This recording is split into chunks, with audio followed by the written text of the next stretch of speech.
एक दुनिया दो हिस्सों में बंटी हुई, एक तरफ पूरब, दूसरी तरफ पश्चिम। यह विभाजन केवल भौगोलिक नहीं था, बल्कि विचारधाराओं का भी था। साल था 1962 और शीत युद्ध का साया हर तरफ छाया हुआ था।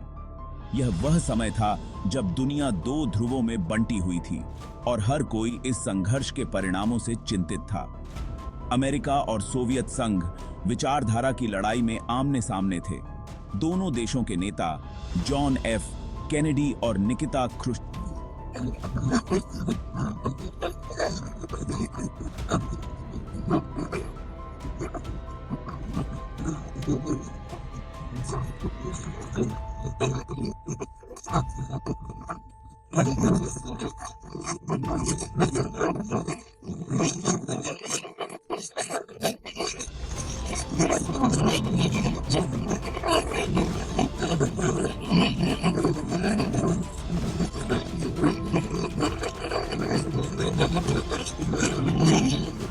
हर निर्णय, हर बातचीत एक नई दिशा में ले जा सकती थी।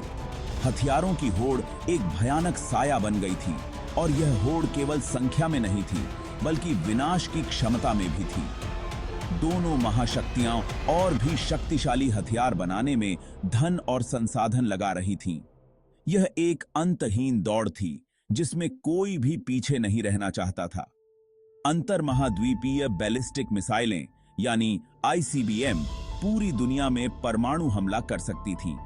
यह एक ऐसा हथियार था जो किसी भी कोने में तबाही मचा सकता था। इसी से जन्मा पारस्परिक विनाश का सिद्धांत या एमएडी, एक भयावह विरोधाभास। यह सिद्धांत कहता था कि शांति बनाए रखने के लिए दोनों पक्षों को एक दूसरे को नष्ट करने में सक्षम होना चाहिए। शांति सुनिश्चित करने के लिए दोनों पक्षों को एक दूसरे को नष्ट करने में सक्षम होना चाहिए।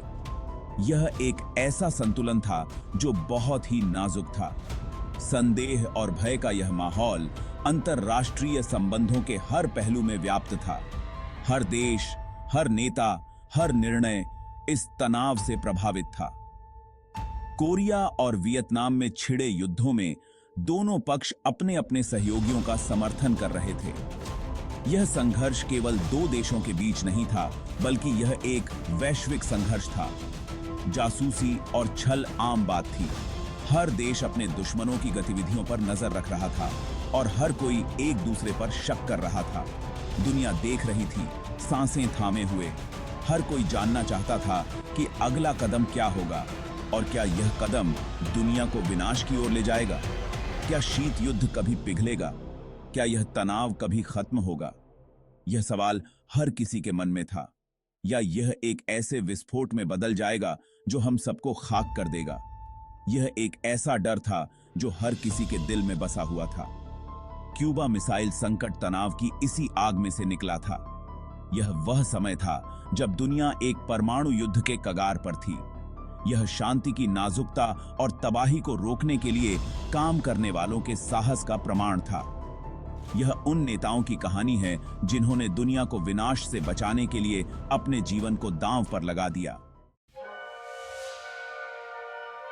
कैरिबियन सागर के बीचों बीच एक द्वीपीय राष्ट्र शीत युद्ध के शतरंज के खेल में मोहरा बन गया। क्यूबा, जो कभी अमेरिका का करीबी सहयोगी था, अब एक नए और खतरनाक रास्ते पर चल पड़ा था। फिदेल कास्त्रो के नेतृत्व में क्यूबा ने साम्यवाद को अपना लिया था। कास्त्रो की क्रांति ने न केवल क्यूबा के राजनीतिक परिदृश्य को बदल दिया, बल्कि वैश्विक शक्ति संतुलन को भी हिला दिया। इस घटनाक्रम ने अमेरिका को चिंतित कर दिया। अमेरिकी नेताओं ने इसे अपने देश की सुरक्षा के लिए एक गंभीर खतरे के रूप में देखा। अमेरिकी तटों के इतने करीब एक कम्युनिस्ट राज्य को अस्वीकार्य माना गया। यह विचार कि सोवियत संघ का प्रभाव अब अमेरिका के दरवाजे पर था, वॉशिंगटन में गहरी चिंता का कारण बना। अप्रैल 1961 में बे ऑफ पिग्स आक्रमण मेरे शासन को उखाड़ फेंकने का एक विनाशकारी प्रयास था। यह एक गुप्त ऑपरेशन था जिसे अमेरिकी सरकार ने समर्थन दिया था। CIA समर्थित इस अभियान में क्यूबा के निर्वासित लोगों की एक सेना को द्वीप पर उतारा गया था। इन निर्वासितों को उम्मीद थी कि वे कास्त्रो के खिलाफ विद्रोह भड़का सकेंगे। लक्ष्य मेरे खिलाफ विद्रोह भड़काना था। लेकिन क्यूबा की जनता ने इस आक्रमण को बाहरी हस्तक्षेप के रूप में देखा और कास्त्रो के समर्थन में एकजुट हो गई। हालांकि आक्रमण की योजना और निष्पादन खराब था। अमेरिकी खुफिया एजेंसियों ने कास्त्रो की सेना की ताकत और क्यूबा की जनता की प्रतिक्रिया को गलत आंका। यह अपमानजनक विफलता में समाप्त हुआ। कई आक्रमणकारी मारे गए या पकड़े गए और अमेरिका की प्रतिष्ठा को गहरा धक्का लगा। बे ऑफ पिग्स की असफलता के दूरगामी परिणाम हुए। इसने न केवल अमेरिका की विश्वसनीयता को नुकसान पहुंचाया, बल्कि क्यूबा और सोवियत संघ के बीच संबंधों को भी मजबूत किया। इसने क्यूबा के लिए सोवियत समर्थन को मजबूत किया। सोवियत संघ ने क्यूबा को एक महत्वपूर्ण सहयोगी के रूप में देखा, जो अमेरिका के करीब था। आक्रमण के बाद खुद को असुरक्षित महसूस करते हुए कास्त्रो सुरक्षा के लिए सोवियत संघ की ओर रुख किया। कास्त्रो ने महसूस किया कि सोवियत संघ ही उसे अमेरिकी आक्रमण से बचा सकता है।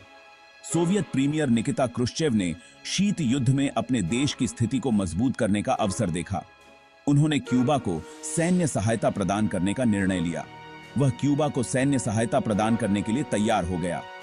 सोवियत संघ ने क्यूबा को हथियार और सैनिक भेजने शुरू कर दिए। टकराव का मंच तैयार हो चुका था। क्यूबा में सोवियत सैन्य ठिकानों की उपस्थिति ने अमेरिका को और भी अधिक चिंतित कर दिया। क्यूबा में सोवियत सैन्य ठिकानों की उपस्थिति अमेरिका को स्वीकार्य नहीं थी। अमेरिकी सरकार ने इसे अपने राष्ट्रीय सुरक्षा के लिए एक गंभीर खतरे के रूप में देखा। दुनिया ने देखा कि कैसे तनाव बढ़ता गया। अंतर्राष्ट्रीय समुदाय ने इस स्थिति को बेहद गंभीरता से लिया और संभावित युद्ध की आशंका जताई। क्यूबा मिसाइल संकट शुरू होने वाला था। यह संकट दुनिया को परमाणु युद्ध के कगार पर ले आया और शीत युद्ध के सबसे तनावपूर्ण क्षणों में से एक बन गया था। 1962 की शरद ऋतु में दुनिया कगार पर खड़ी थी। अमेरिका को पता चला कि सोवियत संघ क्यूबा में आक्रामक परमाणु मिसाइलें स्थापित कर रहा है। ये मिसाइलें, जो मिनटों में अमेरिकी शहरों तक पहुंचने में सक्षम थीं, ने रणनीतिक संतुलन को नाटकीय रूप से बदल दिया। अमेरिका ने खुद को खतरे में महसूस किया। अमेरिकी धरती पर परमाणु हमले की आशंका एक भयावह हकीकत बन गई। मिसाइलों की खोज अमेरिकी U-2 जासूसी विमानों द्वारा की गई थी। ये ऊंचाई वाले टोही विमान शक्तिशाली कैमरों से लैस थे, जो दूर से सोवियत प्रतिष्ठानों की तस्वीरें लेने में सक्षम थे।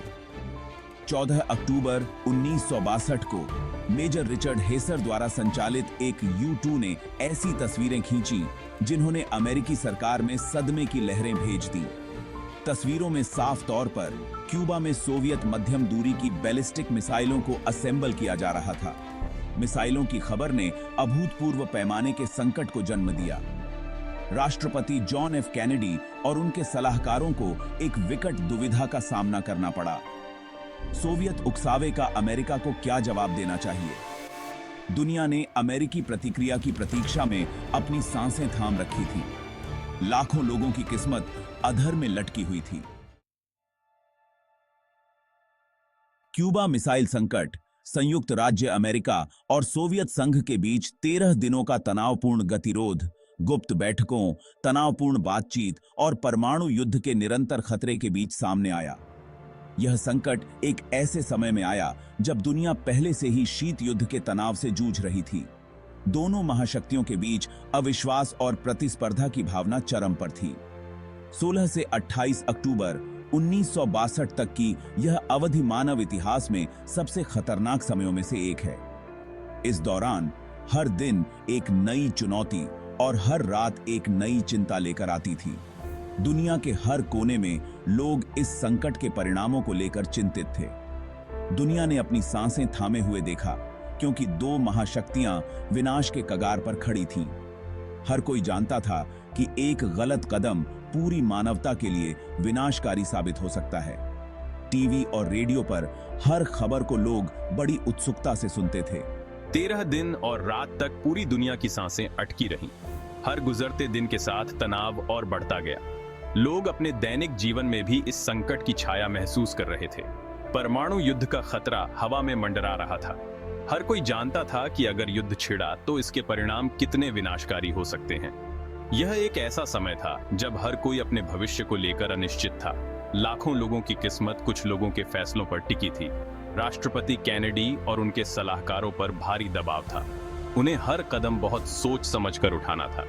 वॉशिंगटन डीसी में मेरे सलाहकार और मैं शांतिपूर्ण समाधान खोजने के लिए अथक प्रयास कर रहे थे। दबाव बहुत ज्यादा था। हर बैठक में तनाव साफ दिखाई देता था। हर कोई जानता था कि एक गलत निर्णय पूरी दुनिया को अंधकार में धकेल सकता है। इतना बड़ा दांव पहले कभी नहीं लगा था। यह एक ऐसा खेल था जिसमें हारने की कोई गुंजाइश नहीं थी। हर कदम बहुत सोच समझकर उठाना था। दुनिया देख रही थी और इंतजार कर रही थी, शांतिपूर्ण समाधान के लिए प्रार्थना कर रही थी। हर कोई जानता था कि अगर यह संकट सुलझा नहीं तो इसके परिणाम कितने भयानक हो सकते हैं। अखबारों ने संकट पर दैनिक अपडेट छापे। हर दिन नई सुर्खियां बनती थीं।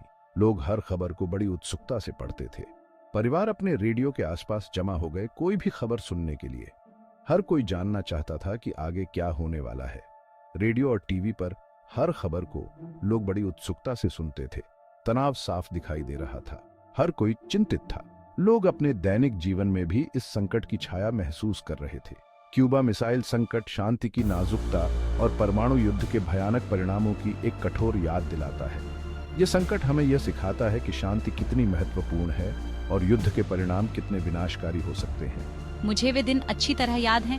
ऐसा लग रहा था जैसे दुनिया एक खाई के किनारे पर खड़ी हो। हर कोई चिंतित था और हर कोई जानता था कि एक गलत कदम पूरी मानवता के लिए विनाशकारी साबित हो सकता है। ऐसा लग रहा था जैसे दुनिया एक खाई के किनारे पर खड़ी हो। हर कोई जानता था कि अगर युद्ध छिड़ा तो इसके परिणाम कितने विनाशकारी हो सकते हैं। यह एक ऐसा समय था जब हर कोई अपने भविष्य को लेकर अनिश्चित था। हम सब उम्मीद तो अच्छे की कर रहे थे, लेकिन सबसे बुरे की आशंका थी। हर कोई जानता था कि अगर यह संकट सुलझा नहीं तो इसके परिणाम कितने भयानक हो सकते हैं। यह अकल्पनीय तनाव का समय था। हर कोई चिंतित था और हर कोई जानता था कि एक गलत कदम पूरी मानवता के लिए विनाशकारी साबित हो सकता है। क्यूबा मिसाइल संकट वास्तव में शांति की नाजुकता और परमाणु युद्ध के भयानक परिणामों की एक कठोर याद दिलाता है। यह संकट हमें यह सिखाता है कि शांति कितनी महत्वपूर्ण है और युद्ध के परिणाम कितने विनाशकारी हो सकते हैं। यह एक ऐसा समय था जब हर कोई अपने भविष्य को लेकर अनिश्चित था और हर कोई जानता था कि एक गलत कदम पूरी मानवता के लिए विनाशकारी साबित हो सकता है।